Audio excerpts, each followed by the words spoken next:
Welcome to the Property Voice Podcast, helping you to navigate safely through the world of property investing. Get the lowdown and updates, insights and outcomes on all matters property with a splash of entertainment along the way.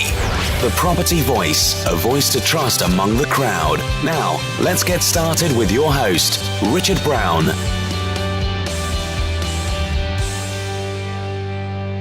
Hello and welcome to another edition of the Property Voice podcast. My name is Richard Brown, and as always, it's a pleasure to have you join me again on the show today. Now, I have to say that I'm actually really touched as a result of the reaction I had following last week's show. As you'll appreciate, I shared some quite personal experiences to help highlight my point. To reiterate, it was all about letting go, and that in growing we have to, in fact we must, leave some things and unfortunately sometimes some people behind. I was not seeking sympathy or anything like that, although I was deliberately sharing a very human story from a very human property investor. And I realised that some may have found it a little bit of a tough listen, so apologies if that was you, but equally I did want to be real at the same time and share some of the evolution that I have had in my own life and journey as a property investor. However, I did promise you more tangible property content and what could be more appropriate than sharing some of my property activities over the past few months, then I wonder. So today is part 2 in my Diary of a Property Investor update. So let's get right onto that now with Property Chatter. Okay, so let's get on with this week's featured topic with Property Chatter.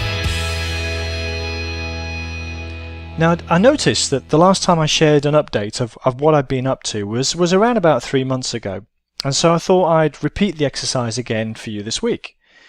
Now, today is all about what I've been up to since my last update in early July, when I first shared what I called the Diary of a Property Investor. And if you want to hear what I got up to last time around, then check out the Diary of a Property Investor episode released on the 1st of July this year. Now, as I mentioned last time, I'm probably not your typical property investor in some respects. I get to choose how I spend my time, I can be based almost anywhere, and my interests in property extend into other business areas beyond just renting out property and dealing with tenants.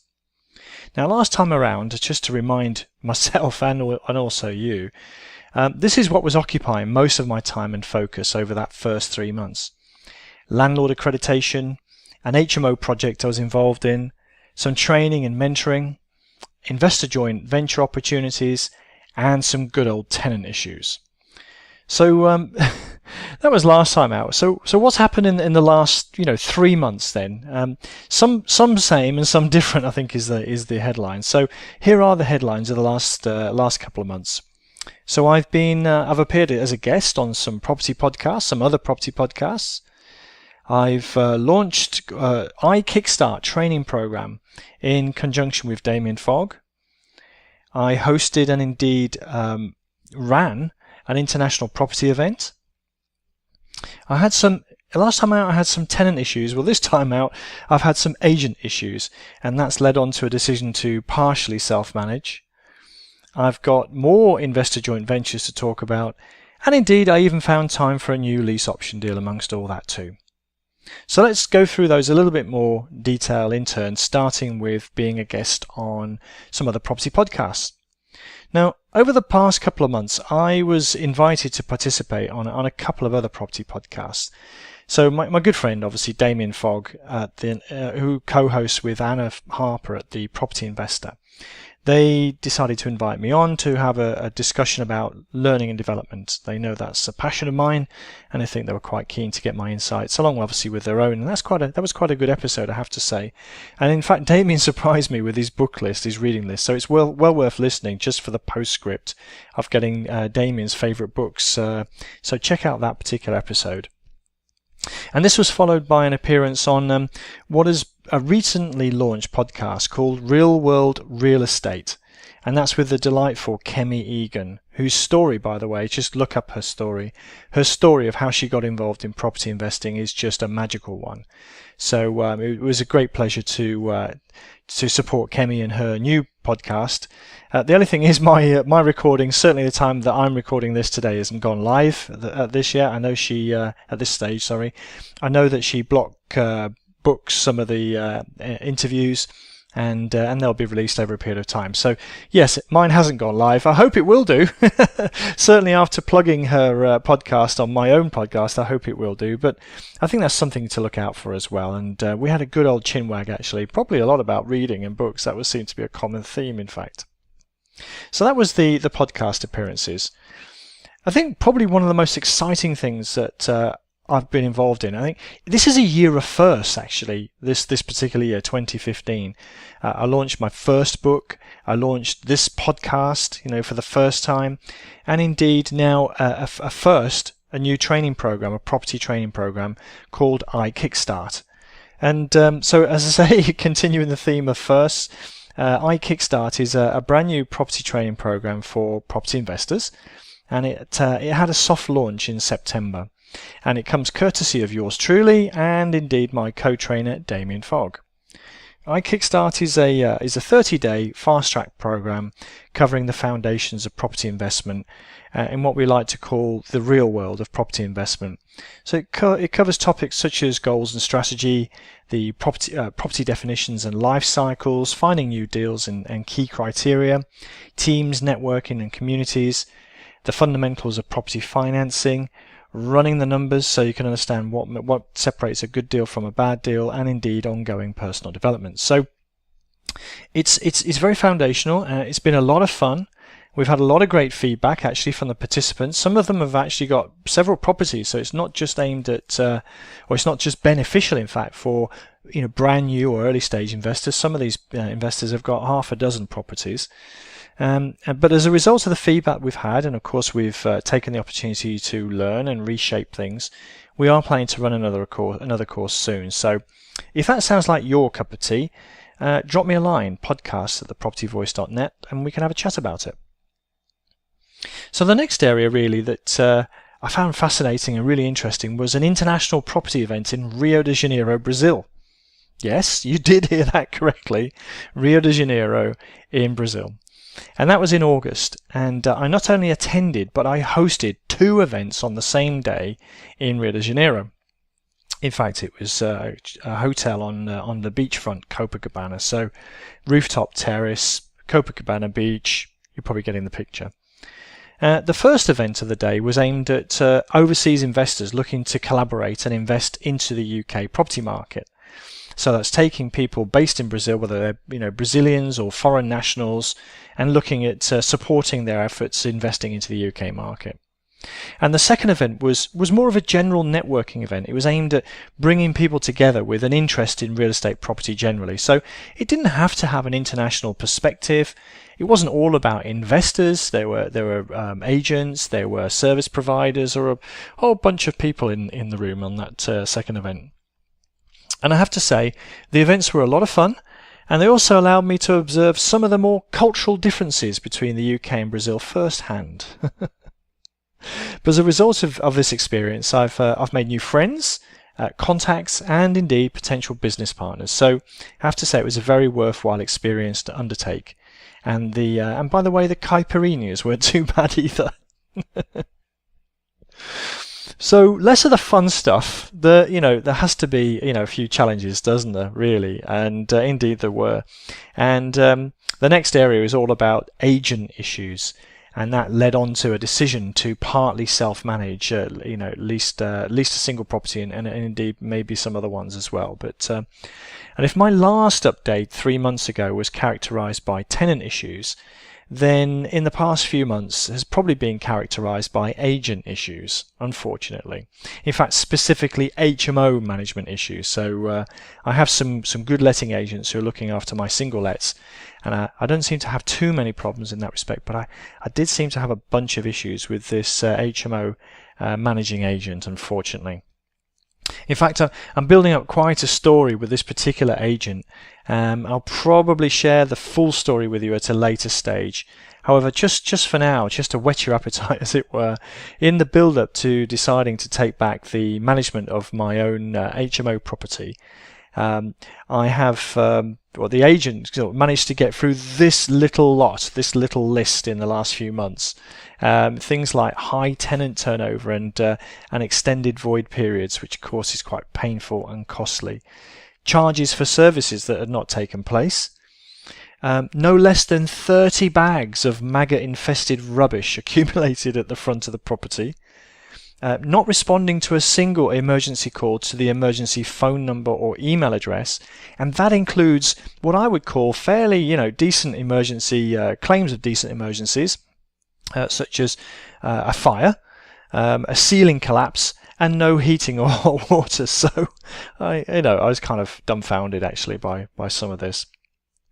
There are a number of faults that were left unresolved for long periods of time following tenants reporting them. Leaving a tenant's deposit unprotected, and when the tenant actually queried, because they got a notification through, when the tenant queried with why this was the case with them, they said, "Oh, we thought you'd left." Oh dear. And then there was a room checkout that somehow found no faults, when in fact the microwave wasn't working and a leg was missing from the wardrobe. So it's kind of incredible, really.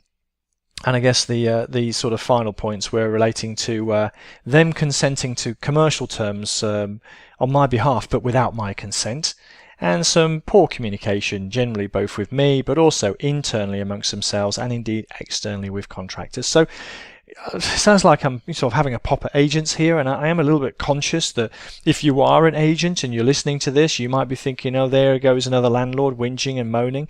But I think I've only changed agent once, and that was a fairly incompetent one who's subsequently gone bankrupt and has been struck off from company's house. So there's probably good reason in that particular case, and hopefully that little list I've just shared with you will give you some insight that perhaps my tolerance was worn a bit thin here. So I don't think I'm one of these sort of moaning mini types of landlords. I did try and work with them and try and put protocols in place and set expectations and communicate and all of these good things, but sadly it wasn't really improving. So yep, if you're an agent, I'm not bashing agents. I am bashing this particular one though, without any sort of hesitation. But the long and short of it is I hadn't really intended to take back the management of this particular property. However, events led me to try and regain control and order before it got totally out of hand. As I mentioned a couple of weeks ago, I now intend to partially self-manage the property. I've appointed a lead tenant to be my eyes and ears on the inside of the property. But after some advice, actually, I won't just communicate with them. I will communicate with all of the tenants, but I will have a lead tenant who's going to be acting as a first port of call. I've got my trusted advisor acting as first level support for maintenance issues.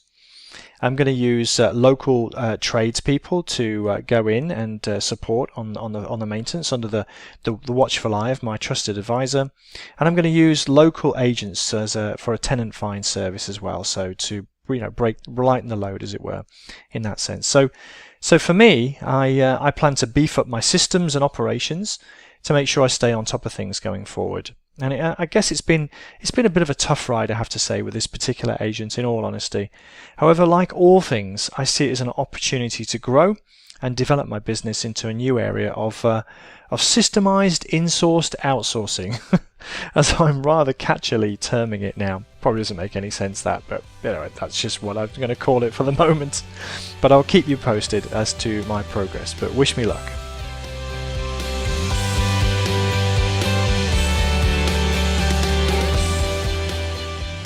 Next up, there were some more joint ventures. Now, I'm happy to say that I've started working with a select few, and it is a select few. It's not like an industrial scale we're talking about here, but a select few, shadow or mentored investors. And some of these are new or fairly early stage investors, and they're looking to learn as they go by working with more experienced investment partners, whilst others are more hands-off investors, such as those living or working overseas, for example. And it's an exciting area of development for me too, as it enables me to increase my deal flow personally, or my deal velocity, as I like to call it. If you've ever heard me speak about that, I talk about deal velocity quite a lot. So partnerships is a good way to go to increase the deal flow or deal velocity. Now, would you believe, among all that, I even managed to get another deal done. So I did a lease option deal in the last few months, and it was up in the northwest of England, that is. And there was a couple, a new couple, who had a property surplus to requirements, having moved in together. That can be the case.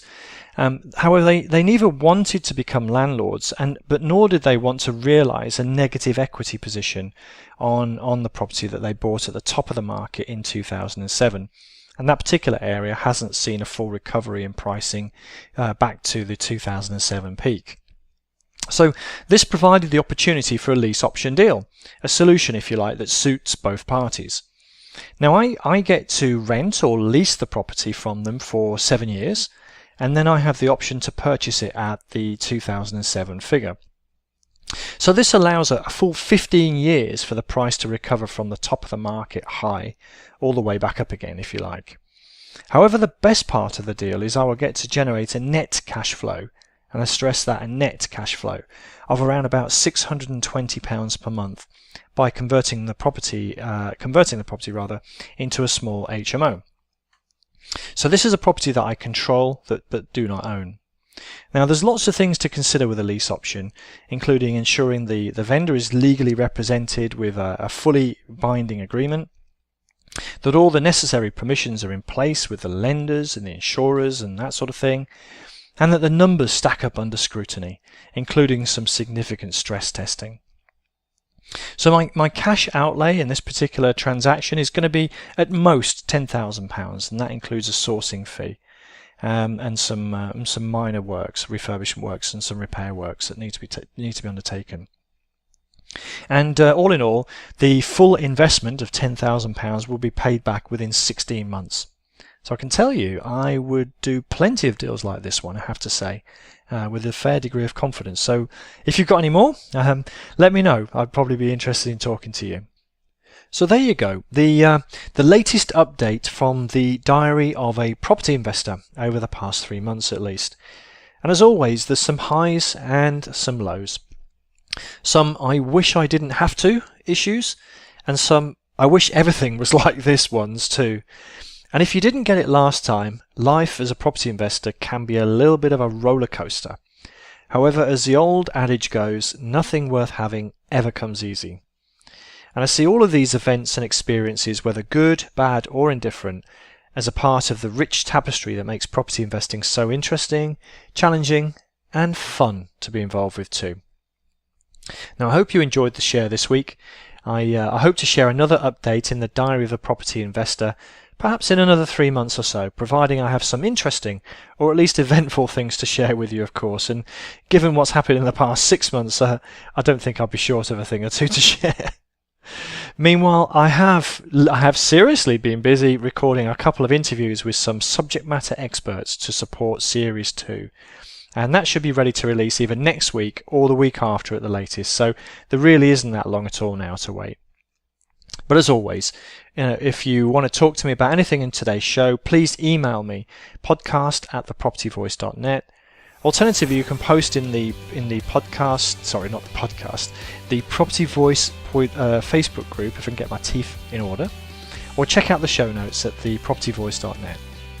But all that remains now is for me to say thanks very much for listening once again this week, and until next time on the Property Voice podcast, it's ciao ciao. Thank you for listening today. Now head over to thepropertyvoice.net for more inspirational content and get updates through our mailing list. Join us next time on the Property Voice podcast. And if you enjoyed the show, please don't forget to rate us on iTunes.